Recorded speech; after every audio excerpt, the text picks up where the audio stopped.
Hello everyone, welcome back to the Forge, and before we get started, I'm going to slap a quick link on here. You see, my friend made the thumbnail or the background that you're seeing in the, back, and they did a speed paint of our first boss fight, which is our big tentacle dog I told you about. And I'm going to slap their channel link right here. I don't know how to link it, but you know, this is what their channel is, and they do pretty fun stuff like this. And then you approach it like that, and you dig around it, lift it, and there it is. That took you About 30 seconds. dirty fingernails, cricked back. It's gardening, that's what you do. Okay, now let me show you how I would remove it, okay? See these three here? Ready? Well, granted, they're gone, but you They're can't... gone. So, you should go check them out sometime. And you know, maybe tell them Mason sent you, because they're pretty cool. Anyways, on to the story. So where we left off is that we finally got a job from Nielzer. Bastion kind of fucked up the contract by signing on both the top and the bottom, and yeah, so we were all kind of forced to go back down into the Precinct 6. And you know, we went off on a verbal agreement. He gave us like 50 platinum pieces to hire a circus act? I'm not really sure what it is. You know, I call it a BDSM club in a joke, and you know, it's technically not that, but technically is that at the same time. It's complicated. Anyways, so we go down into Precinct 6 and we fight this horrifying bat thing. I think the DM officially named it the Horror. You know, as every nice DM does.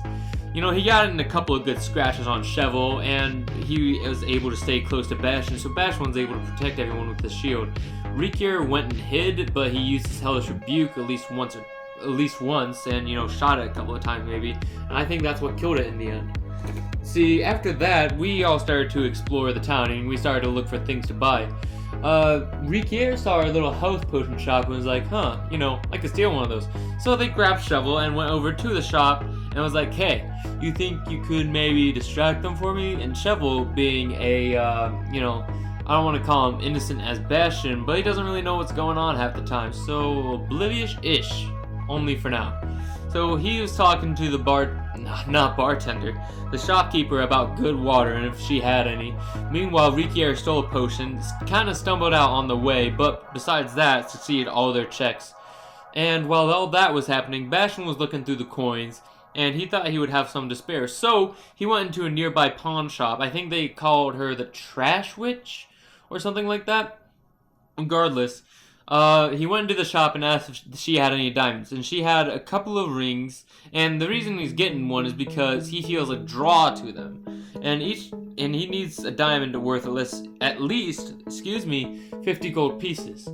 And the lady is like, oh, but I got this beauty right over here, and it's a $500 diamond, size of a quarter. Now, not $500, 500 gold pieces. Now, Bastion, he could buy this with his cash he has on hand. You know, because 50 platinum does convert into 50 gold. So, faced with the heavy moral debate, I was like, okay, I need to get out of here before my greed gets the best of me. So, he got out, and, you know, Shovel was like, hey, you find what you're looking for? Bastion was like, nah, I'm alright, Shovel. And he kind of gave him a little thumbs up to signal he was all good. But then, this act came into the town square, and it was getting dark at this point. This city has a brilliant nightlife, and this act had a man, like you know how I described him as the greatest showman? Well, this guy was a leader of it all, ringleader, I guess you would say. I can't describe him as good as a DM, but he had a hat and he had some stylish horns coming out of him. It's probably not real horns, fake if I had to guess. But I think they called him the Masters of Pain. And Bastion was charmed by it, or at least some sort of charming, because he could not take his eyes off the man. You know, he was drawn into the act.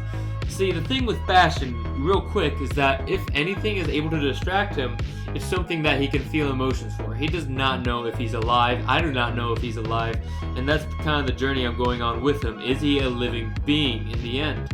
And I think I'm going to lean towards yes. And, you know, he's discovering these emotions. This is why he acts happy all the time. Because he knows a lot of joy. He does not know much else. He is, as my friend refuses to call him anything else, he is a baby. You know, a child. You must protect him. And he was enthralled in the act. After the act was over, he took a little bit of damage because, you know, it wouldn't be the Masters of Pain if they didn't inflict some damage on their crowd, you know, just like every great showman does. And I believe it was Riker that went up to one of the big dude, the ringleader, if I believe, because Bastion was repairing himself. And by repairing himself, I mean using the second wind, the fucking crutch fighter. You know, the Joe Cat guy was right. So, while he was healing himself, Riker was like, hey, could we hire you for our club, the Gore House? Not really our, but you know what I meant. And he was like, sure, let me get the accountant man over here. And out comes this little tiny man compared to him. You know, he had a voice like this. All right, that'll be 40 gold pieces up front. And we're like, sure. We gave him the 40 gold, and he gave us a contract. And we talked a bit, you know, we didn't want to sign this contract because Torin looked it over and was like, okay, I can see there's a Bissell on the side. That, I don't think we should sign this real quick, you know, just because. And we were like, oh, that's fair. So we decided to come to a compromise. They gave us a scroll of sending and the receipt and the contract, so Njolzer, our boss, can sign it. And I don't know how a scroll of sending works, but it might be like, okay, so we can talk to the accountant or something by the end of it through the magic scroll. After that, we decided, you know, the circus party thing left, and we were approached by new party member. He is a Tabaxi monk. We have not seen him in action as of yet, but he has a lot of tricks up his sleeve, a surprising amount of tricks from what I've seen over his character sheet. And his name is River. It's gonna get wild seeing a new position filled for our cleric, but ever since we lost him, it's just kind of like, oh well, we'll miss you, friend. And, you know, rip cleric 2020. From there, he was like, oh yeah, the local inn bar place? I don't know what to call it, I'm sorry. They owe me a favor. So, he's led us over there because otherwise the walk back to where we wanted to go would take 4 to 5 hours. Because we did not have any mounts of any sort, even though that would make going places a lot faster. Once we get to the bar, we start doing our own things. You know, Riker and Bastion play another game, and Bastion, you know, him being him, he lost again. So, from there, I believe, what's his name? River, yeah. He talked to the person at that inn. Apparently they owed him a favor. So, from there, I believe he was able to get only a room, he was able to get a certain amount of copper for a small room. And he went up to Riker and said, oh, could you maybe help me gamble this up to a higher amount of money? And Bastion looked around to see if there's any gamblers nearby, but he got distracted. How did he get distracted? Well, he saw some old ladies nearby and he was like, that's suspicious, I don't trust that. So he went over to the bar, ordered a drink of water, and paid the bartender, hey, he paid the bartender a little bit of a gold coin, asked for information on the ladies. Bartender, from what I can remember, is that he said, oh yeah, they come here every now and then. They've been coming here for about 30 years more before I was fucking hired to this place. Bastion kind of went a little wide-eyed at this, so he thought he could get some decent info. So he's had a table nearby, and pretending like he was a regular customer. I would say he kind of drank his water. Almost, when he interacts with water, he doesn't fritz out or anything. Thank God. So while he was doing that, I believe everyone started to get into their own rooms because Rikier could not find anyone to gamble with. Cheval, having no concept of money, paid for a really nice room. Meanwhile, I think Torin got a decent room. Cheval slept on the floor, by the way. He just doesn't like beds. I don't know what's his deal with that, but he just don't like beds. Alright, leave the man alone. Torin, he slept on a bed, obviously. River and Riker, they shared a room, I think. I cannot remember the details. I was too busy not really interrogating, but spying on these old women because God knows we can't trust old people. It's a joke. From there, Bastion picked up on some gossip because, even though he was drifting away, he picked up some rumors that there might still be dragons back in the city. Now, this person named Nivizit. Nivizit? Ah, an ancestral dragon, like straight up dragon, not a dragonborn, just a straight up dragon. Killed all the other dragons, but apparently he might have missed one. And that was like, ooh, intriguing to Bastion. Bastion heard of him, the dragon. And he was the master of the Izif League. You see, we saw the Izif League symbol on the burning house a while back. I didn't include that in the previous video because it seemed like a small detail to me at the time. And from there, Bastion kind of took his long rest, because the great thing about being a Warforged and not being alive is that you don't really need to sleep. I mean, you can have the sensation of it if you really want to, but with a century's rest, you can remain fully conscious and aware of everything going on around you. And, you know, you just have to stay still, which is pretty nice. Next day, River was like, okay, so where are we going? And Bastion kind of ran him through everything as best we could. So as we were returning back to the BDSM club, we were still in Precinct 6. Oof, cannot speak. Precinct 6.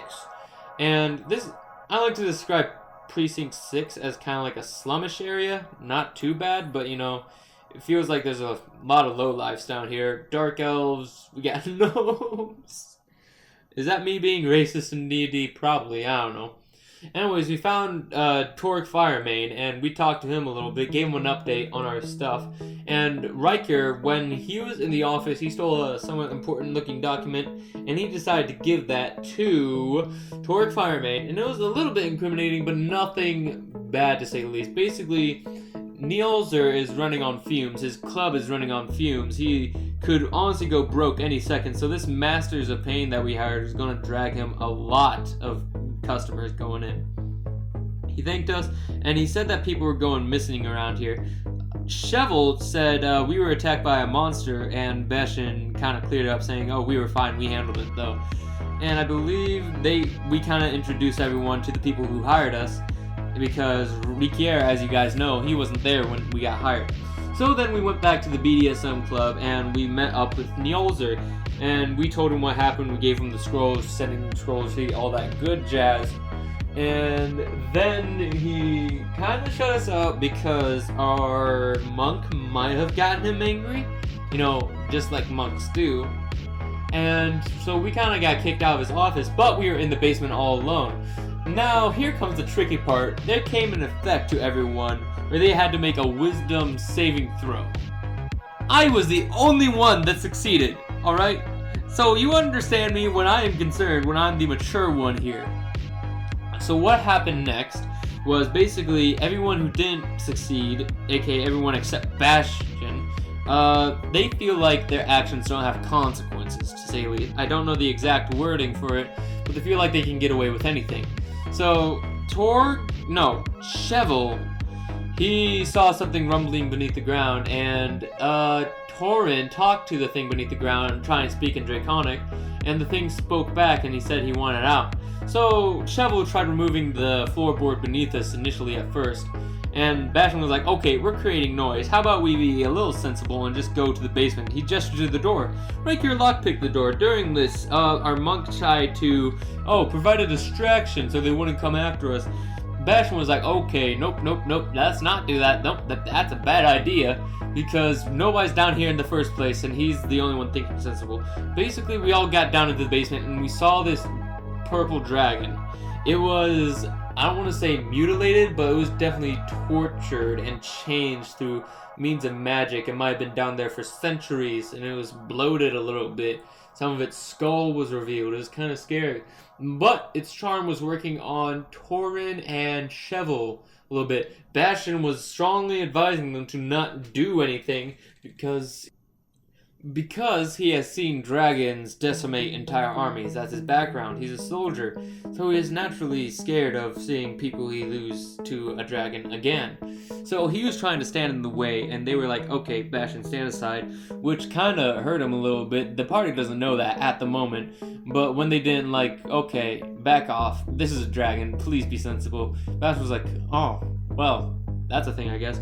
So Torin and Chevel released the two main chains on him. Rikier was behind the dragon at this point, and the dragon flew up to the ceiling. Or not flew, I guess he climbed up, and there was only one chain holding him back. Torin and Shevel were approaching that chain, and Bastion stood between them. He was not going to let them break that chain no matter what. He was not going to let... He thought Innocence would die, and he's not going to let them touch it. So, what he did was... The dragon, when he climbed up, he was a purple dragon, so he might have used a Force Blast? I'm not sure. Well, something hit the ground, and we all had to make a dex save. Me, Torin, and Shev. Bastion was able to succeed, and instead of taking half damage, he was able to take no damage. Shield Master Feat Flex. Meanwhile, everyone else that was in the range took some damage. Shevel, our barbarian, is now down to half health, and this boss fight is about to start. So, I hope y'all enjoy the video. Like I said, go check out Aces of Stars. They make some really cool shit, I'm telling you, man. It is pretty nice.